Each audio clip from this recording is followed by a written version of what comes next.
Planejamento financeiro, economia, finanças, não são assuntos nada fáceis de lidar, né? E quando a gente fala de ações, poupança, dívida, juros, calma, eu estou aqui para poder te ajudar. Meu nome é Thales Cipriano, eu sou economista, especialista em planejamento financeiro e vim aqui para te dar pílulas de conhecimento, fazer com que esses assuntos ajudem você e a sua família a ter uma vida financeira sustentável. Então vem tomar um café comigo, mas não se preocupe, a conta pode deixar que eu pago.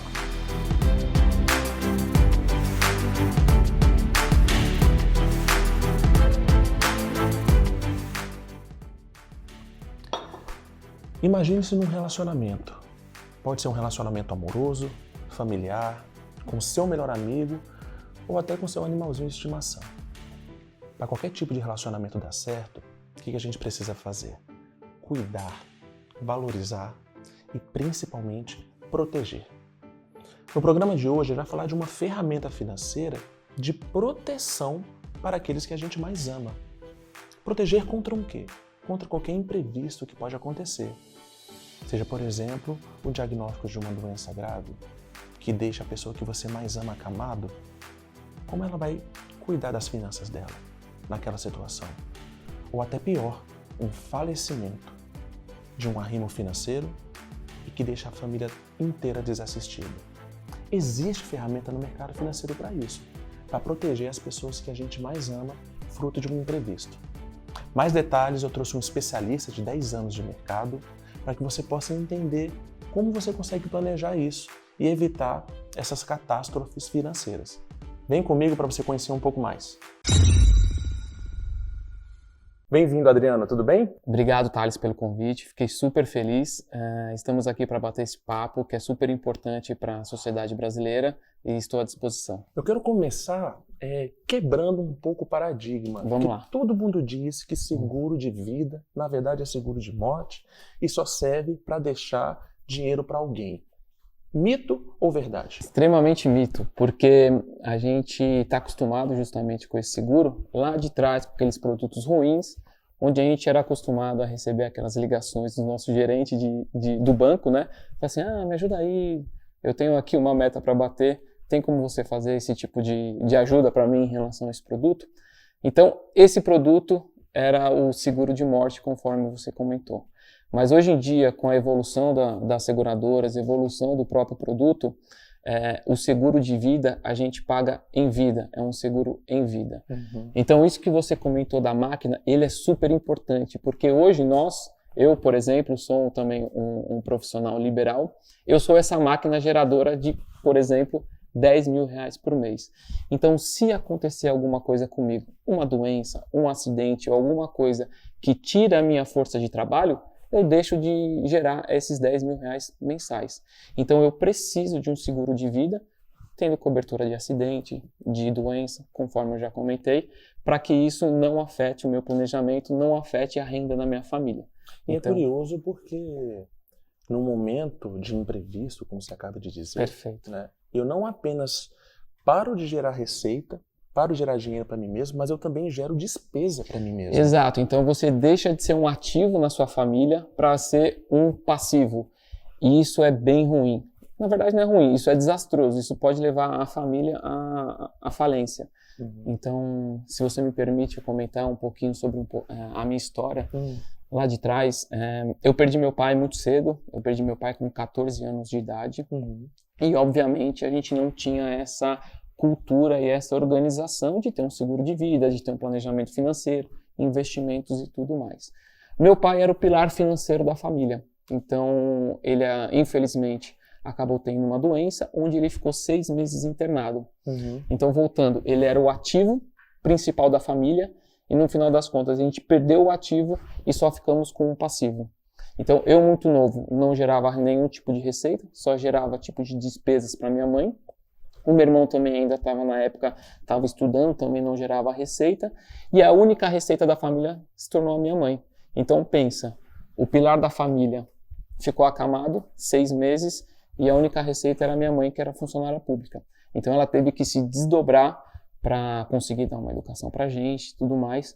Só que aí eu fico pensando agora, e se a gente tivesse, por exemplo, um seguro de vida, um seguro de doença, onde meu pai pudesse ficar esses 6 meses, teoricamente, tranquilo, sem pensar na parte financeira, e minha mãe não ficasse preocupada em relação a isso. Então, a minha família seria totalmente outra hoje, se tivesse esse tipo de produto lá atrás. Quais foram as consequências à época desse problema com seu pai, né? Os abalos financeiros que a sua família teve? Não, foram, assim, imensos, porque depois dos 6 meses meu pai acabou falecendo, infelizmente, e a minha mãe teve que optar por um dos filhos continuar na família, tendo um estudo privado. Então, um foi para a parte pública, né? E o outro ficou na parte privada. Então, isso abalou na educação da nossa família. Obviamente, é muito triste, só que isso serviu como um ensinamento para a gente. Então, eu acredito que hoje eu sou um profissional, um pai, também um pouco mais organizado em relação a isso, justamente porque eu tive essa experiência lá atrás. Mas curioso que você me disse, antes da gente começar o bate-papo aqui, que você já tinha um seguro de vida antes de ser pai. Por quê? Qual é a importância disso? Perfeito. Eu tive meu primeiro seguro de vida com 27 anos, porque eu sempre fui um profissional liberal. Então, eu sou profissional liberal desde os 23, mais ou menos. E eu sou essa máquina geradora de receita. Então, se essa máquina parar, cara, ferrou tudo. É verdade. Então, assim, eu tinha que ter esse tipo de seguro. Então, além do mais, por exemplo, meu pai teve uma doença que provavelmente pode ser que eu tenha no futuro. Então, isso que as pessoas têm que entender, você que tá nos assistindo. O seguro de vida hoje, quanto antes você fizer, melhor. Porque ele é um dos únicos produtos no mundo onde o que compra não é dinheiro, e sim a sua saúde. Exato. O dinheiro somente paga. Então, quanto antes você fizer, eu com 27 anos, era uma pessoa extremamente saudável, cara, sou ainda uma pessoa extremamente saudável, graças a Deus, e era muito novo. Então, hoje eu tenho 36, obviamente, se eu deixasse para fazer o seguro agora, que eu tenho... Uma idade maior? Obviamente, eu pagaria mais caro. Então, a evolução dos produtos foram muito boas, e aí existe algumas nuances onde esse produto específico que eu fiz para mim, eu congelei o meu risco lá atrás. Então, para a seguradora hoje, eu ainda continuo tendo 27 anos. Isso que é importante as pessoas saberem. Para o pessoal entender a importância de um seguro de vida para uma pessoa de 27 anos, por exemplo, você consegue me dizer como se configurava mais ou menos o seu plano de seguro? Era plano de morte? Por quê? Quais eram os produtos? Legal, isso é uma boa pergunta. Eu fiz uma composição de coberturas, né, justamente pensando no meu momento atual e também já fazendo um planejamento futuro. Então eu tenho o seguro de morte, que a gente fala, né, que é o seguro de caso venha algum tipo de falecimento. Eu consigo deixar para minha família uma renda onde eles não vão ter nenhum tipo de abalo financeiro. Mas o principal na época foi pensando justamente o seguro da máquina. Então, por exemplo, seguro de doenças graves, seguro de invalidez. O que é um seguro de doença grave? Então, por exemplo, uma pessoa que venha a ter um câncer, por exemplo.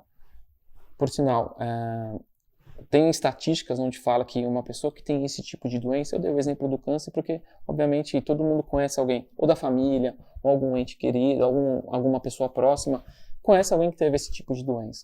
Há uma estatística grave, né? Que até 2030, 1 em cada 4 pessoas vai ter algum diagnóstico de câncer. Pois é, então estamos em 2 aqui, mas 2 pessoas que estão atrás das câmeras aqui, então alguém vai ter um câncer aqui até 2030. E qual é o abalo financeiro que uma pessoa teria num diagnóstico de câncer, por Total, exemplo? porque estatísticas falam que a pessoa que é acometida por uma doença grave, ela fica até 2 anos para se curar, para voltar à sua atividade normal. Então pensa, hoje você gera receita, então em 2 anos você deixa de gerar receita só gerando despesa.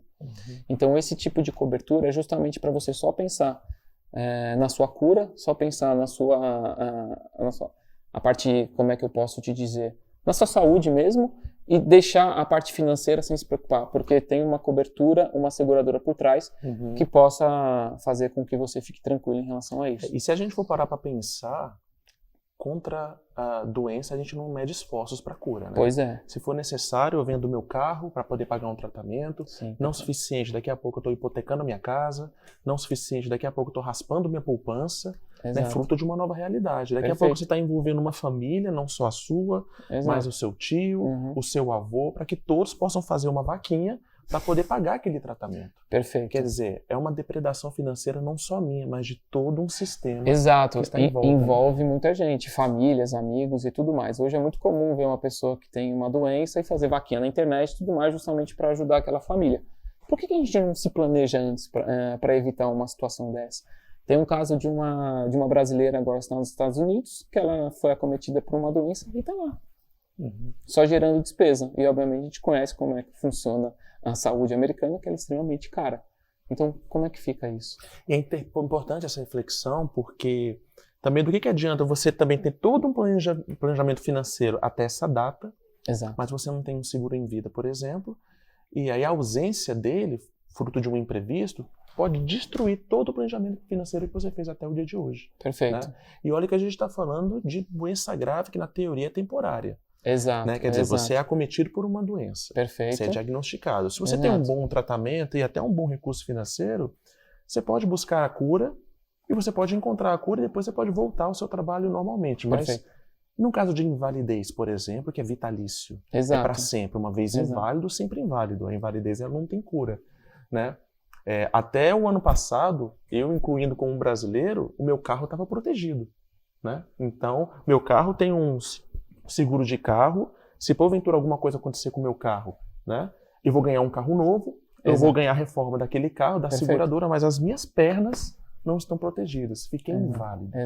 E a partir de agora, como vai ser minha vida financeira? Então a invalidez ela também tem essa gravidade, né? Com certeza. E aí você tem que fazer todo um planejamento para entender o quanto que você precisa de receita caso isso venha acontecer.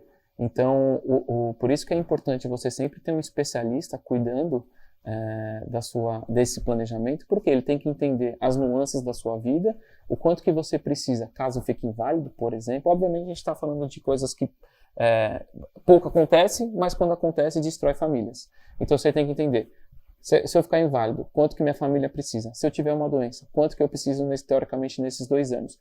Se eu falecer, quanto que eu preciso deixar para minha família? Se eu tiver simplesmente uma ausência no trabalho por alguma situação ou um acidente, quanto que eu preciso nesse período? Se eu ficar internado no hospital, quanto que é a minha diária? Então a gente consegue entender todas essas situações. E também tem até a questão do funeral, que é importante também quando a gente pensa em falecimento, até trazendo uma reflexão aqui que aconteceu esses dias até de uma pessoa próxima da minha família. O irmão dessa pessoa, ela estava andando de moto na Bahia e acabou falecendo depois de um acidente de moto. Infelizmente aconteceu. Só que a família é toda aqui de São Paulo e precisou trazer o corpo aqui para São Paulo. Sabe quanto custou para essa família? Teve que fazer a vaquinha que a gente acabou de comentar. Só para fazer o trajeto, a parte logística, mais de R$30 mil. E essa família é uma família de baixa renda. E R$30 mil é um valor que ele não tem para parcelar em 10 vezes ou tampouco pagar daqui a 2 meses. Ele tem que pagar amanhã, porque o corpo precisa vir amanhã, né? Exato. Por isso que teve toda uma movimentação da família, dos amigos, justamente para ajudar. Então, olha o estresse que você causa devido a um mau planejamento ou à falta do planejamento. Então, você está querendo me dizer que o seguro em vida, ele não serve apenas para me proteger, para em caso de um imprevisto eu ter toda uma estrutura, mas ele também protege o meu próprio dinheiro, o meu próprio patrimônio, é isso? Exato. Por isso que a gente fala de blindagem patrimonial, em alguns casos, porque justamente é isso. Então, quando acontece o evento, obviamente não tem como fugir do evento. Tem que se for uma doença, tem que se tratar. Se for uma invalidez, tem que adaptar a vida, não tem jeito. Mas aquele evento não pode mudar o planejamento da minha vida. Então, se eu fiz um planejamento, por exemplo, no meu caso, com 27 anos, eu quero me aposentar com até 60 anos. Independente do que aconteça nesse período, eu vou manter meu planejamento e vou me aposentar com 60 anos. Eu posso ficar doente, eu posso ficar inválido, pode acontecer o que for. O meu planejamento ele tem que seguir. E essa ferramenta que a gente fala, que é o seguro de vida, ele nos ajuda a justamente seguir essa estratégia e seja concluída com 60, que foi o que a gente pensou. Então a gente não pode ficar dependendo, por exemplo, de o INSS, alguma coisa assim, o governo, terceirizar o nosso planejamento. Então a gente sempre tem que seguir e essa ferramenta hoje é a mais completa para que a gente possa conseguir. O Adriano falou um termo muito interessante que é a blindagem patrimonial.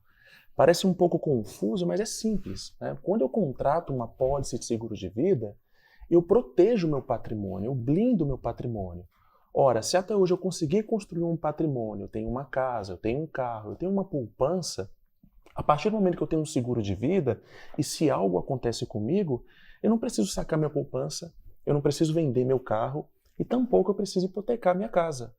Eu vou receber uma apólice financeira da seguradora e o meu patrimônio vai estar protegido. Exato. Ou seja, o seguro de vida nada mais é do que uma ferramenta de gerenciamento de riscos.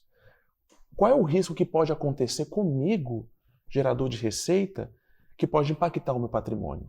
Eu preciso gerenciar esse risco, eu preciso reduzir esse risco, né? Os riscos eles não são 100% reduzíveis, né? Mas eu posso mitigar, eu posso diminuir esse risco.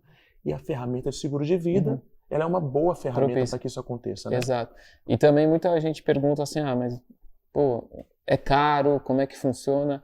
O seguro, ele é extremamente adaptável à sua realidade financeira. Então, por exemplo, se você gera pouca receita hoje, obviamente as coberturas serão muito mais baixas. Você não precisa ter uma cobertura exorbitante.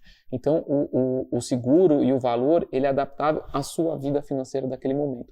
Normalmente, não fala de valores e tudo mais, a gente consegue fazer um bom planejamento entre 5% e 10% da receita do cliente. Não, calma aí. Então, você está querendo me dizer que o seguro de vida ele custa em torno de 5% do que eu ganho? Do que eu gero de receita. Não Perfeito. é muito. Não é muito. Você acha que é muito? Você gastar 5% do seu salário para proteger tudo que você construiu até agora? É um bom planejamento financeiro. Adriano, eu quero agradecer a sua presença, essa sua reflexão. Confesso que vou até rever a minha pólice para saber se ela está consistente com o meu planejamento financeiro. E agradeço aí por você trazer essa pílula aí de importância da gente caminhar protegido. Eu que agradeço o convite, parabéns pelo novo projeto. É importante esse tipo de reflexão porque a gente muda uma sociedade. Então, quando a gente consegue fazer um planejamento, a gente manter estratégias e a gente conseguir ter previsibilidade das coisas, isso muda uma sociedade num conceito geral. Então, obrigado pelo convite, estou à disposição para novas conversas. E fica o meu contato. Um abraço. Obrigado você mais uma vez, telespectador. Espero que tenha gerado uma reflexão. E o objetivo do nosso programa é exatamente esse, a gente colocar em prática, já no dia seguinte, o que a gente aprende aqui no cotidiano. Então, busque uma boa seguradora, entenda junto com a sua família a importância de você, arrimo financeiro, que é o pilar financeiro de uma estrutura, você é a pessoa mais importante de toda essa estrutura familiar. Caminhe protegido a partir de agora, tá bom? E eu te vejo no próximo Café e uma Conta. Um abraço.